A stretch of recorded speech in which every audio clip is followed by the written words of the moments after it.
Shalom, bien-aimés en Jésus-Christ, je prie que le Saint-Esprit abonde votre vie et qu'il comble vraiment vos vies de tout ce que vous avez besoin. Une fois de plus, soyez bénis. Nous poursuivons notre enseignement intitulé La restauration sur notre 5e chapitre, et c'est le dernier chapitre qui est intitulé Le pouvoir de la restauration. Le pouvoir de la restauration est la manifestation de la puissance de Dieu qui change les vies, les cœurs, les situations et même les événements. Dieu manifeste cette puissance aux hommes à travers sa parole et à travers son Esprit Saint qui se trouve dans sa parole. Parce que la parole de la vérité, c'est elle qui est l'Esprit. Comme la Bible nous le déclare dans Jean chapitre 6, verset 63, et même dans le livre toujours de Jean chapitre 16, au verset 13. Donc, bien-aimé, Dieu manifeste donc sa puissance aux hommes à travers sa parole et à travers son Esprit Saint.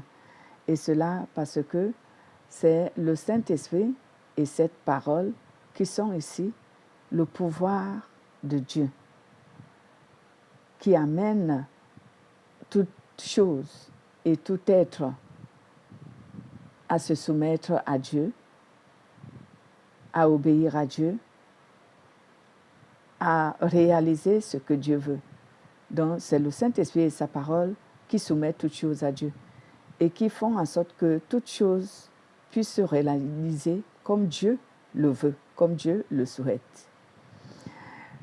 C'est pour cela que Paul disait dans le livre de 2 Corinthiens chapitre 10, versets 3 à 5, lorsqu'il disait « Si nous marchons selon la chair, nous n'agissons pas selon la chair, mais selon la puissance de Dieu. » Il parlait de la parole de Dieu et du Saint-Esprit qui manifestait en eux.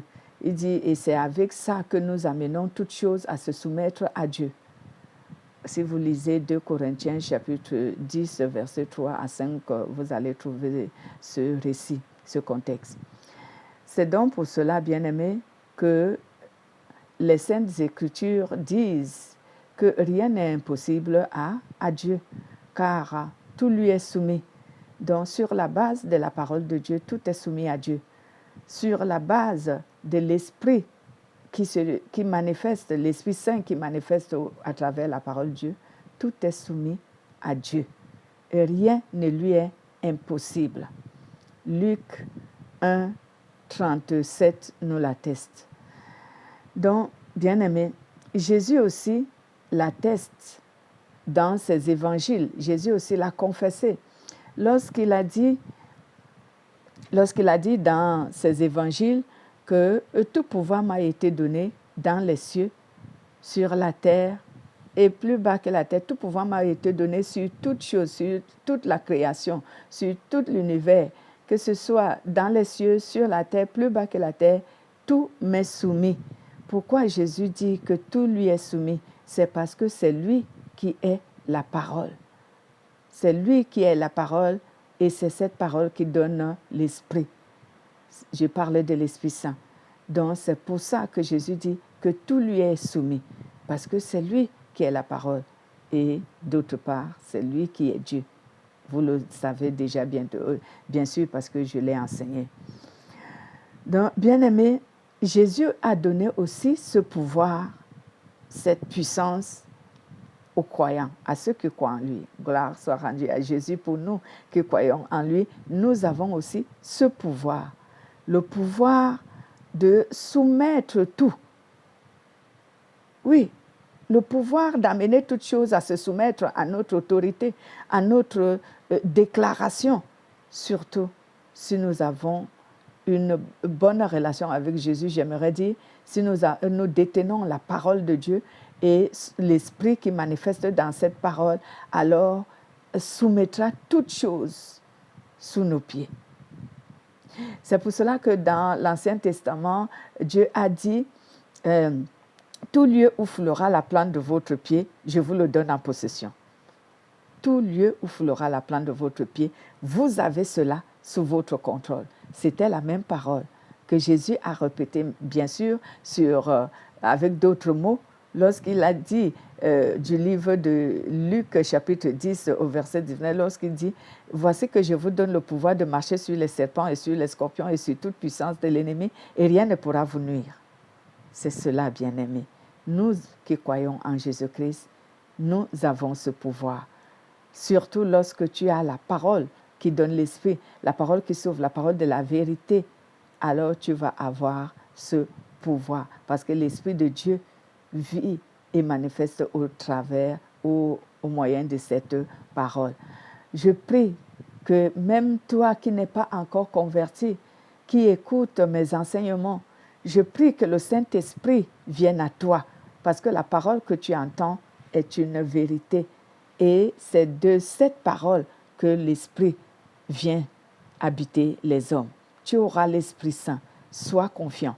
Continue à suivre ses enseignements. Mais surtout, ne t'attarde pas ou encore ne te limite pas seulement à l'écouter. Mais mets ce que tu entends en pratique. Et tu verras, bien-aimé, peut-être que tu me laisseras un commentaire pour me dire, ma sœur, oui, par la grâce de Dieu, je comprends maintenant, j'ai reçu l'Esprit. Et si tu as reçu l'Esprit, bien-aimé, comme je l'ai toujours enseigné, sache que ta vie sera totalement restaurée. Totalement restaurée. Sois béni encore, bien-aimé.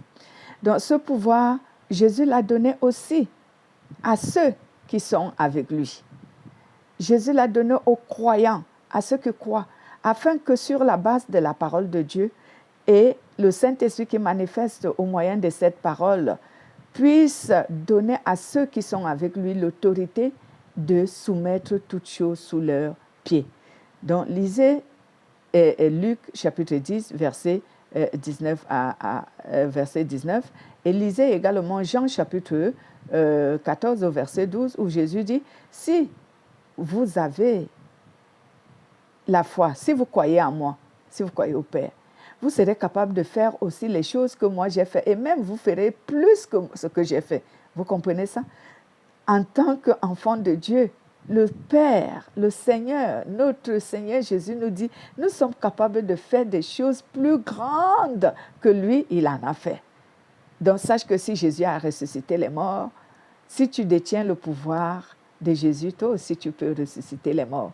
Si Jésus a fait marcher les boiteux, tu peux le faire. Si Jésus a guéri les malades, tu peux le faire. Si Jésus a consolé les cœurs, tu peux le faire. Si Jésus a restauré les vies, tu peux le faire. Si Jésus a béni, tu peux le faire toi aussi. Parce qu'il a dit que nous pouvons faire des choses aussi grandes que lui, il en a fait. Parce que lui, il s'en va au Père pour nous donner l'Esprit et il nous a laissé l'Esprit. Je vous bénis encore. Comment ce pouvoir de la restauration s'opère-t-il, bien-aimés? Comment ce pouvoir de la restauration manifeste-t-il? Soit à travers l'être humain et l'Esprit de Dieu qui vit en lui. Le pouvoir de la restauration s'opère à partir du fait que le Saint-Esprit transforme d'abord le cœur de celui qui a reçu la parole. Il transforme son cœur. Il transforme son être intérieur avec la parole que ce dernier reçoit. Donc, lorsque le Saint-Esprit veut émettre en toi son pouvoir, sa puissance, manifester en toi sa puissance ou son pouvoir, qu'est-ce qu'il fait? Il commence d'abord par te transformer, toi dont il doit utiliser comme instrument dans le monde. Il va d'abord te transformer, toi. Parce que s'il ne te transforme pas, sa puissance, il ne pourra pas l'exercer à travers toi. S'il ne te transforme pas, tu ne seras pas un modèle. S'il ne te transforme pas, tu ne seras pas un témoignage. Donc, il doit d'abord te transformer de l'intérieur. Ça commence par l'intérieur, la transformation intérieure. Aujourd'hui, excusez-moi d'aborder un sujet. Il y a des églises dogmatiques. Je ne suis pas contre les dogmes. Si les dogmes, écoutez bien ce que le Saint-Esprit nous enseigne sur les dogmes. Si une église a les dogmes qui empêchent les gens d'être idolâtres et de se soumettre au péché, alors Dieu les approuve. À ce moment, Dieu appelle ces dogmes une discipline. Donc, chaque église peut établir des disciplines qui protègent ses fidèles du péché. Et le plus des graves péchés que le Seigneur a nommés, comme l'apôtre Paul l'avait dit, l'idolâtrie. Et même tout autre péché est condamnable, mais l'idolâtrie également, encore plus.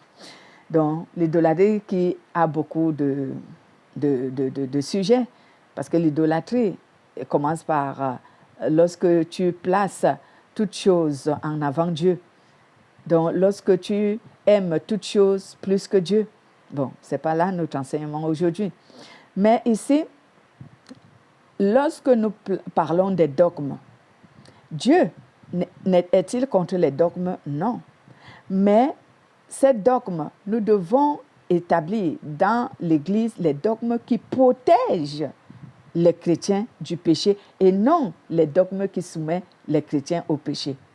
Et c'est de là que beaucoup d'églises aujourd'hui pratiquent l'idolâtrie. Pourquoi j'ai parlé des dogmes? J'ai parlé des dogmes parce que il y a des églises qui ont placé des dogmes pour montrer que leurs fidèles sont sanctifiés, mais de l'extérieur, pas de l'intérieur. Pour montrer que leurs fidèles, leurs vies sont restaurées, mais de l'extérieur, pas de l'intérieur. Pourquoi, bien-aimés? Vous verrez, je prends un exemple. Il y a des églises, je ne citerai pas les noms, mais ils se connaîtront, qui disent, par exemple, lorsque la femme prie, il faut forcément qu'elle soit voilée. Il faut forcément que les femmes ils portent de longues robes jusqu'à la cheville. Il faut, par exemple, que les femmes ne portent pas les bijoux. Il y a beaucoup plus de ces dogmes dans l'Église. Mais apparemment, ça ne concerne que les femmes. Je ne suis pas contre. Pas parce que je suis une femme, excusez-moi. Moi, je suis prête à me soumettre à la parole de Dieu telle qu'elle soit. Oui, parce que je veux hériter la vie éternelle. Mais si un dogme me pousse au péché, je ne vais pas m'y soumettre parce que je n'ai pas envie de pécher. J'ai plutôt envie de vaincre le péché de plus en plus. J'ai plutôt envie d'avoir l'autorité et la domination sur le péché de plus en plus dans ma vie. Donc, bien-aimés, imaginez-vous que tu sois une personne qui porte les longs vêtements jusqu'à la cheville. C'est bien beau, parce que tu protèges tout ton corps, tu couvres tout ton corps, c'est correct. Je ne dis pas que c'est mal, parce que tu te couvres. Mais si ton cœur est noir comme le cramoisi, est-ce que vraiment ton cœur est restauré, ta vie est restaurée, tu es sanctifié? Donc, ici, je ne suis pas contre les dogmes.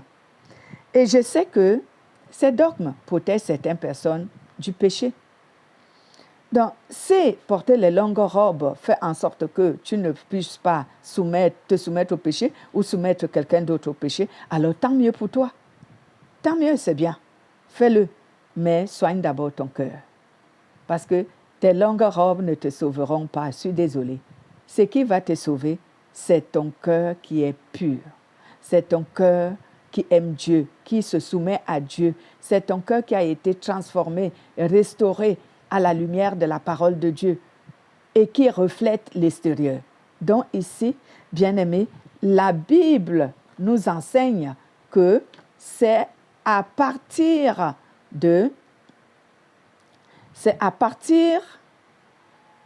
excusez-moi, bien-aimés, donc la Bible nous enseigne que c'est à partir de notre intérieur que nous sommes sanctifiés, que nous sommes restaurés. Ce n'est pas à partir de nos vêtements ou de nos dogmes. Si, par exemple, je mets le foulard en priant ou en prêchant comme je fais là, c'est ce qui donnera un moyen d'être sanctifié. Non, non. Mais c'est une bonne chose parce que cela protège du péché. Donc, bien-aimé, la restauration s'opère de telle manière que le Saint-Esprit doit d'abord, toi, qu'il veut se servir, pour que tu sois son instrument pour la restauration des autres. Le Saint-Esprit va d'abord toi-même te restaurer, mais il commence par l'intérieur. Cela veut dire par ton cœur. Il va d'abord restaurer ton cœur, il va restaurer ton âme, ton esprit, ta conscience, il va renouveler ton intelligence, il va te donner un entendement spirituel qui permet que tu puisses discerner le mal et le bien et que tu puisses comprendre facilement ses messages, sa parole, sa voix lorsqu'il te parle, quelle que soit la manière. C'est comme cela que le Saint-Esprit commence sa restauration. Avant d'arriver, et c'est cette restauration intérieure qui va maintenant se manifester de l'extérieur. Lorsque tu as déjà été restauré de ton cœur, de l'intérieur, cela va maintenant manifester à l'extérieur. Cela veut dire que le témoignage va maintenant se faire connaître.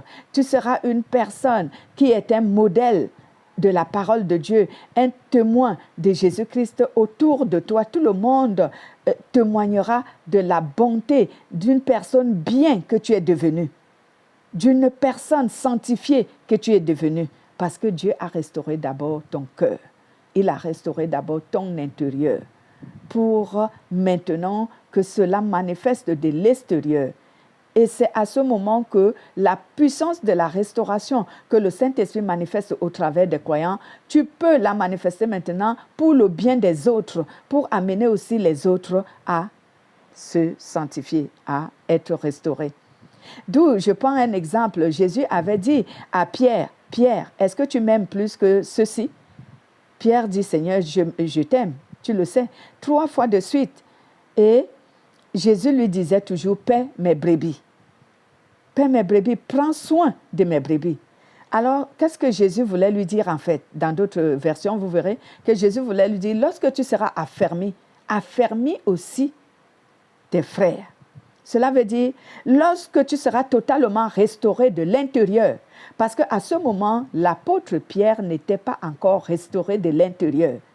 Il recevait encore la parole qui restaure. Et celle-ci était en train de la restaurer jusqu'au moment où le Saint-Esprit vient habiter les apôtres à la chambre haute lors de la Pentecôte. À partir de ce moment, l'apôtre Pierre est devenu le témoignage de la parole qui est la lumière de Dieu dans le monde. Lui-même, il est devenu lumière. Vous trouverez cela sur Jean chapitre 21, versets 15 à 17. Mais si vous lisez aussi Romains chapitre 12, verset 2, vous verrez comment est-ce que Dieu fait de nous les êtres qui sont restaurés de l'intérieur. Donc, bien aimé, je n'irai pas trop loin aujourd'hui. C'est par là que je vais m'arrêter. Je t'exhorte à te laisser restaurer. Et je vais te donner des exhortations. Sache que la restauration n'est pas une chose facile. Ce n'est pas du bout des doigts ou d'un claquement de doigts que la parole de Dieu peut te restaurer. C'est vraiment un dur labeur. C'est compliqué, c'est douloureux. J'ai souvent dit, la restauration est comme la sanctification, et c'est même la sanctification. Lorsque Dieu doit restaurer la vie d'une personne, il doit d'abord se débarrasser de tout ce qui est négatif en lui. Et cela n'est pas facile lorsque Dieu doit se débarrasser de ce qui est négatif en nous. Parce que ces choses-là sont ici le péché, et le péché est enraciné en l'homme. Et lorsque Dieu doit éradiquer le péché en lui, il faut qu'il l'arrache, il faut qu'il le circoncie. C'est ce que j'appelle souvent une chirurgie sans anesthésie. Parce que tu ne seras pas anesthésié pour que tu n'aies pas de douleur. Une chirurgie sans anesthésie, tu auras toujours la douleur. Mais cette douleur est positive. Pourquoi? Parce qu'elle t'aide à mieux comprendre qui tu étais et qui tu deviens. Elle va t'aider à comprendre quelle est la souffrance que Jésus a eue sur la croix pour nous. C'est pour cela que Pierre dit dans ses évangiles, dans ses lettres, les épîtres, qu'il dit celui qui prend part à la souffrance du Christ. C'est de cette manière que nous aussi, on prend part à la souffrance de Christ. Parce que lorsque le péché est arraché de notre être, nous ressentons la douleur parce que nous nous sommes accommodés au péché. Mais en l'arrachant, en le retirant de nous, on ressent la douleur, on ressent quelquefois la tristesse, on ressent beaucoup plus, je ne sais pas, tous les sentiments que manifeste la douleur. Donc sache que ce n'est pas une chose facile, mais ne crains pas. Tu peux supporter cela. La Bible nous dit dans le livre de 1 Corinthiens chapitre 10, verset 13, si je ne me trompe pas, que Dieu ne permet pas la souffrance ou la tentation dans la vie d'une personne dont il n'est pas capable de la supporter. Donc, toute épreuve, toute tentation, toute douleur que Dieu peut permettre dans nos vies, il a mis également en nous la puissance de pouvoir supporter cela. Sois béni encore dans le nom de Jésus-Christ. Et je t'en supplie, s'il te plaît, abonne-toi et tu verras que tu seras nourri dans ton esprit et ton âme sera en bonne santé à partir du moment où tu reçois cette parole. Bonne semaine à vous et soyez encore bénis. Amen.